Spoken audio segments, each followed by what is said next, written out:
hay que trabajar en eso, ¿no? En reducir los trámites y en hacer más amigable el Perú para la inversión extranjera. Y la proyección de crecimiento económico para el primer trimestre del 2024, obviando el impacto del fenómeno del Niño. Así que vamos a conversar con nuestro invitado Carlos Casas, profesor de Economía de la Universidad del Pacífico, al cual le damos la bienvenida y le agradecemos por su tiempo. Profesor Casas, buenas noches. Buenas noches, muchas gracias por la invitación. Buenas noches. ¿Mitigable, episodio mitigable, revertible en el corto plazo esta fase recesiva de nuestra economía, como lo manifiesta el ministro Contreras, señor Casas? A ver, toda crisis es mitigable, toda crisis es controlable, ¿no? Lo que se hace generalmente cuando hay estos episodios es lo que se denomina una política contracíclica. Esto quiere decir que si cae la actividad económica, el Estado puede gastar más.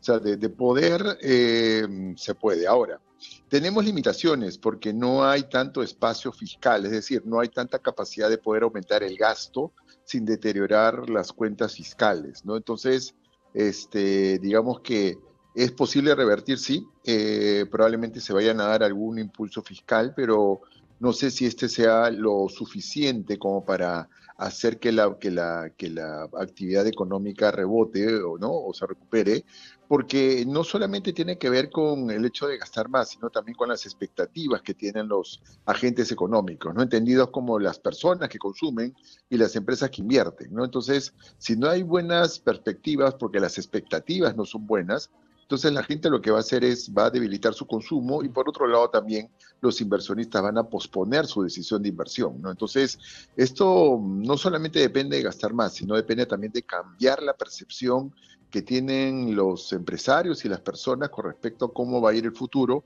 para en función de eso que puedan gastar más. Y eso que ha adelantado cuando se presentó en el Congreso sobre la implementación de políticas sectoriales y la aprobación de la ley de créditos suplementarios, ¿realmente va a funcionar para este crecimiento en el primer trimestre del 2024 como él lo ha proyectado? A ver, el crédito suplementario implica un 0.5% del PBI, ¿no? O sea, la cifra es modesta. Está yendo, creo, en el sentido correcto, aunque es insuficiente, pero digamos, es para tratar de mitigar los efectos del fenómeno del Niño, para brindar algún apoyo a grupos vulnerables que se puedan ver afectados, y por otro lado, a realizar obras de infraestructura que también permitan ya mitigar, digamos, no sé si prevenir, porque no alcanza el tiempo, los efectos del fenómeno del Niño. Entonces, digamos que lo que podría ocurrir, que si el fenómeno del Niño es relativamente fuerte, lo que va a hacer este paquete es tratar de contrarrestar de alguna manera el efecto negativo que se va a tener, ¿no? No creo que se pueda revertir. Y además, lo que tenemos es que cuando hay estos fenómenos climáticos hay mucha incertidumbre y por tanto no queda claro cuál va a ser al final el efecto que vaya a tener. Ojalá que no sea muy fuerte, ojalá que se pueda inyectar la economía, el dinero en la economía y la economía pueda empezar a dinamizarse. De lo contrario, simplemente va a ser un paliativo para evitar que el efecto sea catastrófico, digamos, de la economía, tratando de ayudar a grupos vulnerables. Pero este mayor gasto público que permitiría esta condición de recesión económica en un país, ¿hacia qué sector o hacia qué acción debería estar focalizado?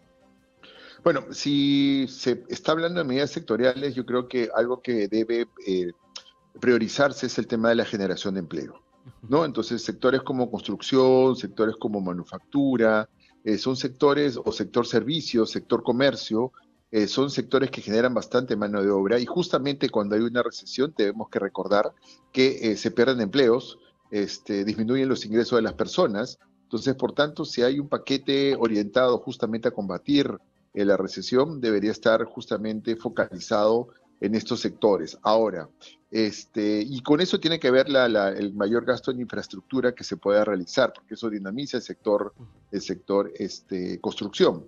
Pero también, bueno, probablemente con temas de crédito se puede apoyar al sector comercial, pero básicamente uno le puede brindar crédito a una empresa comercial que vende, pero si no hay buenas perspectivas o no hay gente que compra, no va a tener efectividad, ¿no? Entonces, ahí es donde, digamos, hay que empezar a priorizar aquellas medidas que puedan impactar más en el empleo, ¿no? Que es lo que tenemos que proteger a toda costa, ¿no? En una situación donde la economía está vulnerable y la gente está justamente viendo deteriorar su situación económica. Según ENFEN, la proyección es que el fenómeno del Niño de diciembre y enero del siguiente año va a ser similar al del año 2017. Y aquí nos preocupamos sobre dos actividades productivas importantes, que es la agricultura y la pesca.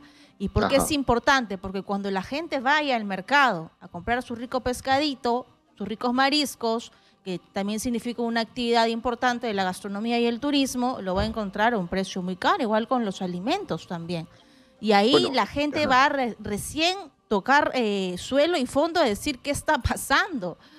Y va a venir la desesperación. Lo que creo que eso es algo que inexorablemente va a ocurrir, ¿no? Para ello deberíamos hay que mitigar los efectos. Claro, pero digamos, si se van los peces, o no se puede cultivar, anchoveta, o ¿no? hay inundaciones, digamos, ahí no va a haber productos, hay una escasez de productos, y obviamente como la gente quiere consumir lo mismo, el precio va a empezar a subir. Entonces eso nos debe llevar a pensar en uno, que esa situación en el corto plazo, mientras dure el fenómeno del Niño, mientras estén cortadas ciertas carreteras, no se va a poder revertir. La única forma de revertirlo sería prever desde ahora, y no sabemos exactamente a qué cultivo va a afectar más, para importar estos bienes, o tener listos los canales para poder importar los distintos alimentos que falten. Pero vamos a tener que empezar a pensar en alternativas, ¿no? A lo que cuando algo sube de precio, la gente busca alternativas, ¿no? Entonces allí es donde vamos a tener que adaptarnos en el corto plazo, y bueno, más adelante, cuando se regularice la situación, podremos volver a consumir lo mismo, porque como usted menciona, si se va la anchoveta, bueno, la anchoveta no es un pescado que se consuma, no, si no se exporta, ¿no? Pero se exporta, claro, y eso sí va a generar una pérdida en el sector pesquero, que es muy volátil, ¿no? Porque así como el pescado se va, la anchoveta se va, perdón, la anchoveta vuelve, y después podemos tener un buen momento de la pesca, ¿no? Uno, cuando revisa históricamente la pesca, tiene subidas muy grandes, caídas muy grandes, porque depende mucho de las condiciones climatológicas. Un cambio de un grado, de 2 grados, puede llevar a que se vaya la anchoveta o se quede, ¿no? Pero las especies que consumimos generalmente permanecen, ¿no? Los pescados que se usan para preparar alimentos, entonces eso sí puede no sufrir demasiado incremento, pero sí productos relacionados a la agroindustria también, ¿no? En el norte hay mangos, hay limones, debemos pensar que si hay un fenómeno del Niño fuerte y va a afectar a Piura o al norte del país fuertemente, como generalmente lo hace, el precio del limón va a volver a subir y va a estar por las nubes, ¿no? Entonces, eso es algo que debemos prever, y debemos ir pensando qué alternativas como consumidores, por un lado, y también después ver quién va a poder importar digamos, esto, porque es un fenómeno global, ¿no? Entonces esto va a afectar a la oferta de alimentos en general a nivel global, y ese es un tema que justamente organismos internacionales están llamando la atención al respecto, ¿no? Entonces tenemos que prepararnos para ello. Claro, y un factor importante, por ejemplo, es el tema de la generación de puestos de trabajo, la generación de empleo. Y la inversión pública en cuanto a obras de infraestructura es fundamental en una fase recesiva como la nuestra, como la que estamos atravesando los peruanos. Sin embargo, por ejemplo, en julio se conoció un monto de inversión pública paralizada en el país por encima de los 25.000 millones de soles. ¿Cómo revertir este panorama? O sea, estamos en recesión, y frente a un sistema público, un Estado, que no solamente me refiero al gobierno nacional, también el regional, el provincial y el distrital, un Estado que no sabe gastar, o que se enfrenta a un tema de obras paralizadas y que se devuelve plata al fisco cada año. Y en el Perú el problema no es la plata, o es la corrupción, o es la ineficiencia del gasto. ¿Cómo mejorar la economía del país en un tema de recesión si tenemos este problema, ese talón de Aquiles?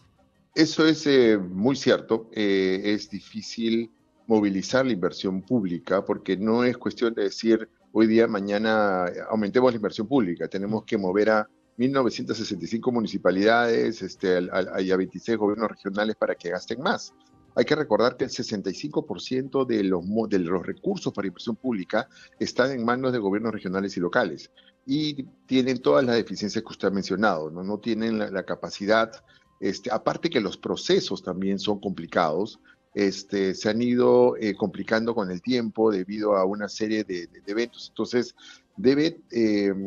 a ver, el objetivo, y ahí había que probar, porque nadie tiene la fórmula exacta, pero el objetivo debería tener un procedimiento, un proceso para que el dinero llegue efectivamente y se pueda ejecutar rápidamente, que sea de manera transparente para evitar temas de corrupción, como usted muy bien menciona, y que llegue efectivamente a la población, que llegue lo más rápido posible.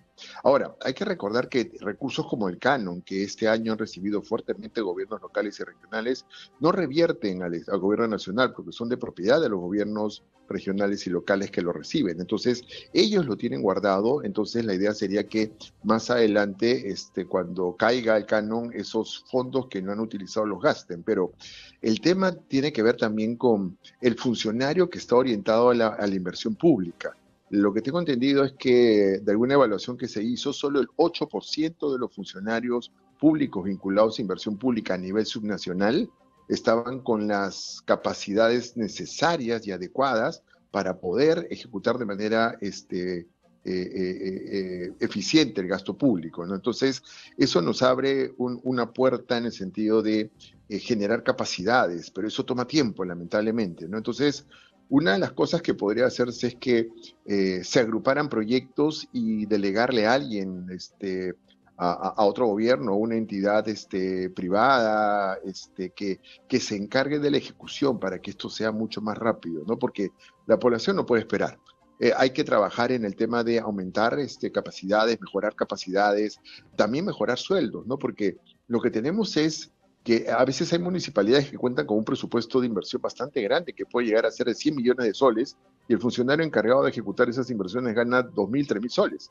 Entonces, ahí tenemos dos posibilidades. Uno, que no se contrate al talento necesario para poder llevar a cabo ese gasto, o de lo contrario, alguien que acepta ese sueldo porque, digamos, se puede compensar, por decirlo de alguna manera, a través de la corrupción, ¿no? Entonces, ahí hay un tema que revisar, donde hay ciertas normas que establecen que no se pueden mover sueldos, pero si pensamos en municipalidades que tienen mucho canon, tienen mucho recurso para gastar y la población está necesitando la infraestructura y que a la larga eso termina generando conflictos, deberíamos repensar el tema de darle mejores sueldos a los funcionarios que trabajen en esa municipalidad o en ese gobierno regional para que de esta manera lo puedan realizar de manera eficiente y mejorar los procesos para que también sean transparentes, ¿no? Creo que para evitar la fuga de talentos, ¿no? Y luego se van a la empresa privada. Ya para cerrar, para darle seguridad a la empresa privada es necesario que la presidenta Boluarte viaje. ¿Realmente estos viajes, estas reuniones con empresarios en otros países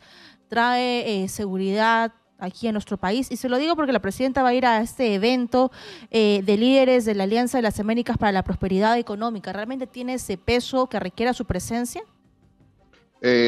Bueno, yo no he oído hablar mucho de ese consejo, más bien lo más importante es el próximo año vamos a tener APEC. Claro. APEC, eso sí es un tema importante, y más bien tener también reuniones puntuales con inversionistas, ¿no? Poder ir al Reino Unido o hacer una gira por distintos países para atraer inversión, pero para eso tenemos que tener una cartera de proyectos que ofrecer, ¿no? Entonces, no solamente es ir a decir, oye, en el Perú es una buena plaza para invertir, sino que también hay que mejorar otros temas, ¿no? Yo hace algunos meses tuve una reunión con inversionistas y de lo que se preocupaban era de la conflictividad social, de la tramitología, era otro tema importante que lo veían, y el tema también ambiental, ¿no? La regulación ambiental. Entonces, eso les preocupa porque en otros países a veces sacar licencia para operar un gran proyecto de energía o de, no sé, minería, hidrocarburos, toma muchísimo menos tiempo que en el Perú. Entonces, acá puede demorar 2, 3, hasta 4 años, mientras que en otros países, y lo sé de primera mano porque he conversado con otras delegaciones, dicen, nosotros en 3, 4 meses ya tenemos todo listo para que empiecen a operar. Entonces, hay que trabajar en eso, ¿no? En reducir los trámites y en hacer más amigable el Perú para la inversión extranjera. Okay. Muchísimas gracias. También, ¿no? Claro, muchísimas gracias, señor Casas. Muchas gracias. Ha sido Carlos Casas, profesor de Economía de la Universidad del Pacífico, conversando con nosotros aquí en el programa sobre el tema económico.